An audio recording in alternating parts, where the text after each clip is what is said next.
Okay, so here we have a little bit of the application side of it.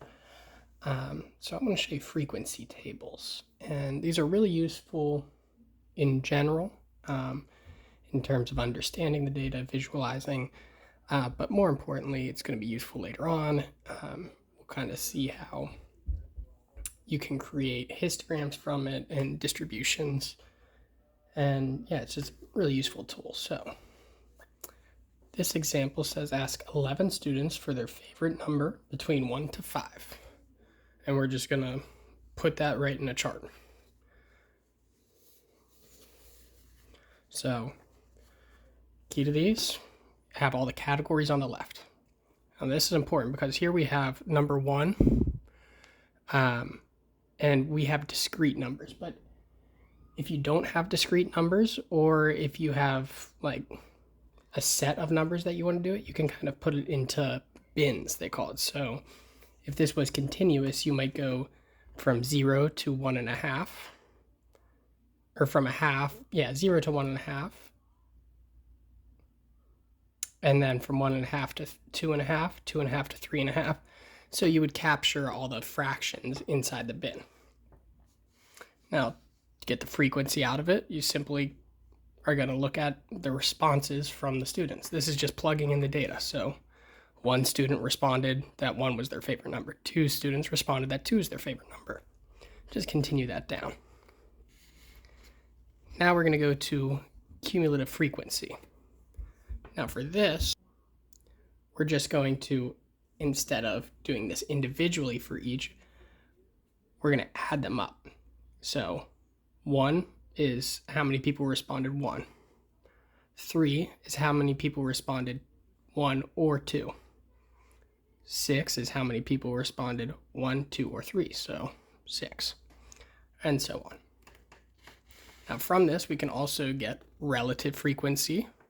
So out of 11 respondents, 1 out of 11 responded 1 was their favorite, 2 out of 11 responded 2, and cumulative relative frequency. So the exact same thing over 11. Now, this sounds a little basic, kind of straightforward, I get that, but these last 2 columns here are going to be very useful. So we can create histograms from the relative or the overall frequency. When you do it out of the overall frequency, you're going to get something that looks like this, right? 1, 2, 3, 4, up to 11 on the left-hand axis.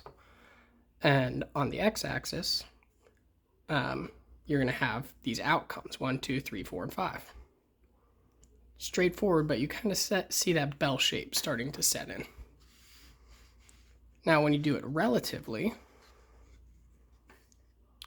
you're going to have these as fractions, and they go to 1. Now, that's key. That is setting up what's going to be our distribution functions. So this here would be a probability distribution function. And we'll get into all these a little bit later. I'm just kind of laying the foundation. If you want, you can actually kind of take a break here and just see this as a little insight into what's coming. Here's another example of what this distribution function would look like. You can see how that shape kind of is the same. And lastly, we have the cumulative distribution function from the cumulative relative. And you can see here that this is going to add to 1.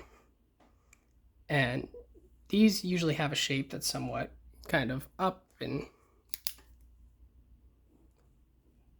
shaped something like that. And they go to 1. So, like I said, you might not know what these are yet, but you can see that it's a useful tool and we'll be using it in the future. For now, focus on this part.